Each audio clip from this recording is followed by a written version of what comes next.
सर्वप्रथम त हाम्रो अहिले देशको शान्ति सुरक्षा अथवा अपराधको अवस्था कस्तो छ, हाम्रो सुदूरपश्चिम प्रदेशको अवस्था कस्तो छ बारेमा छोटकरीमा प्रस्तुत गर्न चाहन्छु। म विगत 1 महिनाका घटनाहरूको बारेमा यहाँहरू समक्ष निवेदन गर्न चाहे। 1 महिनाभित्रमा बेलौरीमा, कञ्चनपुरको बेलौरीमा आफ्नै श्रीमतीले श्रीमानलाई फरुवा कोदालोले चाहिँ टाउकोमा प्रहार गरी हत्या गरेको घटना। त्यसको 1-2 दिनभित्रै त्रिभुवन बस्ती कञ्चनपुरमा श्रीमानले श्रीमतीलाई घाँटी थिचेर हत्या गरेको। त्यसको 3-4 दिन भित्रैमै कैलालीको गेटामा गर्लफ्रेन्डले, सो कल गर्लफ्रेन्डले आफ्नो बोयफ्रेन्डलाई आफ्नो भाइ भारदार लगाएर रड प्रहार गरी मारेको घटना। बैतडीको पुर्चुडीमा आफ्नै बुवाले छोरीलाई गोली हानी हत्या गरेको। यसै गरी बैतडीमा 2 वर्षको बच्चालाई आफ्नै बुवाले खुट्टामा समातेर सिलौटोमा बजारेर हत्या गरेको घटना। यसै गरी बैतडीको बहुचर्चित भागीरथी रेपपछि हत्या प्रकरण, जसमा अनुसन्धानले निस्के आफ्नो भाइ नाता पर्ने हाड नाताभित्रको अभियुक्त देखा परेको। यसै गरी हाम्रो प्रदेशमा विभिन्न समयमा 1-1.5 महिना 2 महिनाभित्रै आफ्नै बुवाबाट शिकार भएकी छोरी, दाजुबाट शिकार भएकी बहिनी, देशभरिका तथ्याङ्कहरू हेर्दै गयो भने भयावह स्थिति आउँछ। 4-5 वर्ष अगाडिसम्म हामीले समाजमा घट्ने अपराध भनेको फरक ढङ्गको पाउँथ्यौँ। अहिले हामीले विगत 3-4 वर्षको अपराधलाई समीक्षा गर्ने प्रयास गरेका थियौँ। 500 वटा हत्या केसको हामीले समीक्षा गर्यौँ देशभरिभरि। 500 वटा हत्या केसको समीक्षा गर्दा 153 वटा हत्या श्रीमानले श्रीमतीलाई मारेको, 32 वटा म्याडमले आफ्नो हस्बेन्डलाई मारेको, 30 वटा बुवाले छोरालाई अथवा छोराले बुवालाई, 20 वटा दाजुले भाइलाई अथवा भाइले दाजुलाई।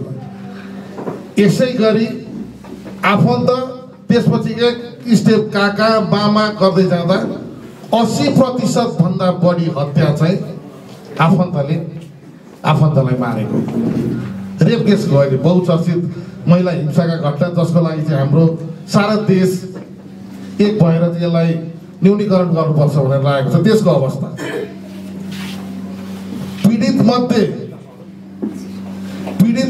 64% चाहिँ 18 वर्षभन्दा मुनिका बालिका छ। हिजोसम्म हामीले रेप केस भनेको जेनरली 16 वर्षमा नागेका किशोरी अथवा युवतीहरू अपरिचित व्यक्तिद्वारा एकान्त स्थानमा चाहिँ रेपका घटनाहरू हामी सुन्थ्यौँ। आज ठिक उल्टा छ। 64% 18 वर्षभन्दा मुनिका बालिका छ र शिकार कोबाट भएका छन् भने घर परिवार, नातागोता, छिमेकी, सहकर्मी, सहपाठी, भनेको मतलब 80% भन्दा बढी आफन्त, नातागोता, चिनजानका व्यक्तिबाट। अब हाम्रो समाज कतातिर गइरहेको छ त? हिजो यो अवस्था थिएन। आफ्नै समाजमा त्यही समाजको मान्छेले अपराध गरेको भनेको सामान्य गुटपिट, चोरीका घटना सुनिन्थ्यो। तर बलात्कार र हत्या जस्ता चाहिँ कहिलेकाहीँ हत्या परिस्थितिजन्य यसो झगडा पर्दाखेरि मर्ने मार्ने हुन्थ्यो भने अहिले त एकदम भयावह स्थिति देखा पर्यो। अब हामी अपराधको यो ट्रेन्डलाई, फेरि अपराधको तथ्याङ्क हेऱ्यो भने विगतमा जुन अपराधहरू विशेष गरेर सहरी क्षेत्रमा डनहरू भन्थे, यहाँ मध्ये पनि हामी कति धेरैले सुनेका छौँ। काठमाडौँमा विभिन्न नाम उपनाममा सक्रे, घन्टे, घ्याम्पे, घोप्टे, चरी, पचरी अनेक नाममा गुण्डागर्दी गर्थे, जसले किडन्यापिङ गर्ने, अर्काको सम्पत्ति जबरजस्ती क्याप्चर गर्ने अथवा चाहिँ मर्डरसम्म गरेका प्रशस्त घटनाहरू थिए। आज त्यो बेला त्यस्ता डनहरूले कतिपय अवस्थामा राजनीतिक संरक्षण पनि प्राप्त गरेको प्रशस्त उदाहरणहरू थिए। आज परिस्थिति फरक छ। आज सहरमा मैले त काठमाडौँको मात्रै उदाहरण दिएँ, देशभरि नै त्यस्ता किसिमका प्रवृत्तिका मान्छे थिए। सायद बाजुराको यो ठाउँमा पनि थिएनन् भन्न सक्दैन। त्यस्तो प्रवृत्ति डनइजम वाला प्रवृत्ति अहिले आइदर त्यस्ता मान्छेहरू प्रहरी कारबाहीमा मारिए कि जेलमा छन् अथवा आफ्नो पेसा परिवर्तन गरेका छन्। अपराध शास्त्रले अपराधको दुनियाँको मान्छे परिवर्तन भएर चाहिँ नर्मल हुन्छ भने त्यसलाई सकारात्मक नै लिने गरेको छ। तराईमा हामीलाई धेरै कमलाई त थाहा छ, तर धेरैलाई थाहा पनि छ। भूमिगत सशस्त्र समूह विशेष गरेर मधेस आन्दोलनपछि भूमिगत सशस्त्र समूहको नाममा विभिन्न किसिमका हाम्रो रेकर्डमा 113वटा किसिमका चाहिँ भूमिगत सशस्त्र सङ्गठन थिए, जसले जबरजस्ती चन्दा, हत्या, बम ब्लास्ट, सुटिङका घटनाहरू प्रशस्त घटाउँथे। हाम्रो अनौपचारिक स्टडीले के देखाएको छ भने वर्षमा 2 अरबसम्म नेपाली रुपियाँ चाहिँ भारतका विभिन्न स्थानमा चाहिँ तिनै डनहरूले, तिनै भूमिगत सशस्त्र समूहका नायकहरूले लान्थे। चन्दा नदीदेखि मारिदिने, बम पड्काइदिने, अपहरण गर्ने जस्ता घटनाले। आज त्यो अवस्था छैन। तिनीहरू पनि प्रहरीको हामी चाहना चाहिँ हामी सबैले राख्ने शान्त समाज, सुरक्षित समाज, सभ्य समाज भनेर, तर अपराधको तथ्याङ्क बढिराख्ने हुँदा पक्कै पनि हामीले चाहेको जस्तो भएन। अब अपराध नियन्त्रण र अनुसन्धानमा खटिएको प्रहरीको भूमिका, बुवाबाट छोरीलाई सुरक्षित राख्ने अथवा दाजुबाट भाइलाई, प्रहरीको एकल प्रयासले सफल होला त? आत्महत्याका कारणहरू परिवर्तन भयो। हिजो पनि आत्महत्या हुन्थ्यो, अहिले कारण र सङ्ख्या पनि एकदमै वृद्धि भएको छ। हिजोसम्म हामीले आत्महत्या कसले गरेको हाम्रो स्टडीले देखाउँथ्यो त?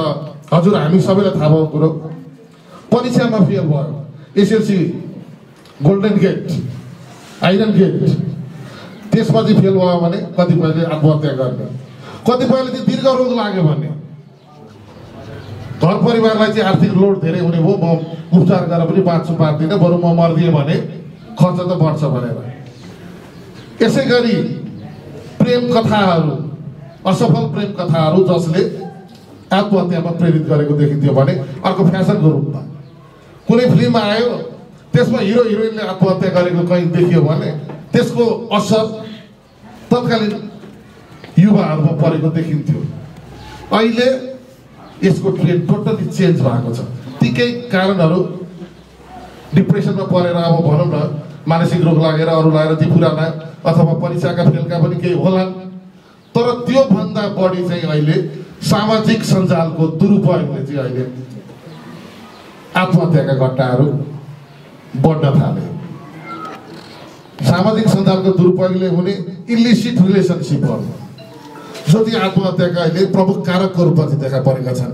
इन्डिभिजुअल केस हेर्दाखेरि श्रीमान विदेशमा छ, श्रीमती यता अर्कैसँग सम्पर्कमा आयो, श्रीमान आउने बेला भयो, म बाँचेर अब खैरत छैन जाने। श्रीमती घरमा छ, श्रीमानले अर्को लिएर आयो, अर्कोसँग सम्बन्ध भयो, अर्कोले बार्गेनिङ मलाई बिहा गर, होइन भने म सार्वजनिक भइदिन्छु, श्रीमानलाई तनाव, श्रीमानले सुसाइड। यो किसिमको सुसाइडका घटना अथवा आत्महत्याका देखिन्छ भने त्योभन्दा अब डेन्जर त कस्तो भयो भने म सहरको एउटा, मैले सबैतिर भन्ने गरेको छु, एउटा नानीले 20 वर्षको नानी जसले 12 पास गरेकी थिइन् र मर्निङको कोर्स पनि गरेर महिनाको 50-60 हजार काठमाडौँमा कमाउँदै गरेकी नानी ह्याङ्गिङ गर्न लागिन्छन्। बुढीले चाहिँ झुन्डिन लागिन्छन्। त्यही बेला घरबेटी आमाले देख्नु भएको छ, झुन्डिन नपाउँदै उहाँले डोरी खोसेर बचाउनु भयो। त्यही पनि होइन म नमरी छोड्दिनँ भन्न थालेपछि पुलिसलाई खबर गर्नु। पछि पुलिसले, त्यो पुलिस मै थिएँ, मैले सोधेँ नानी किन तिमीले यस्तो, तिमी 20 वर्षकी भयो, पढे लेखेकी छौ, काम गरिरहेको छौ, किन भन्दा उनको जवाब के थियो थाहा छ? मेरो बोयफ्रेन्डले मेरो बर्थडे बिर्सिने, अनि त्यसमा पनि सरी भन्दा सरी नभन्ने, म बाँचेर के गर्नु? अब यो कहाँको विकृति हो, के को विकृति हो? अब समाज कतातिर जाँदैछ? एकातिर युवा युवतीमा यस्ता किसिमका सोचाइ छन्। अहिले त बच्चाहरूलाई के हो भने बुवा आमाले गाली गर्नेमा छोराछोरीलाई सबभन्दा ठुलो पढ भन्यो भने सबभन्दा ठुलो गाली हुन्छ। आफू पनि चेक गर्नु होला, पढ भन्यो भने रातो अनुहार लगाइहाल्ने, तैँले पढिनस् भने त रिसाएर ढोका थुनेर बस्दिन्छ। आत्महत्याको बच्चाको आत्महत्या अब डेन्जर भएर पढेको छ। काठमाडौँमा यहाँ पनि गरेको छ। यहाँ लगभग 10-11 महिनामा 7 जना पुगिसक्यो बच्चा।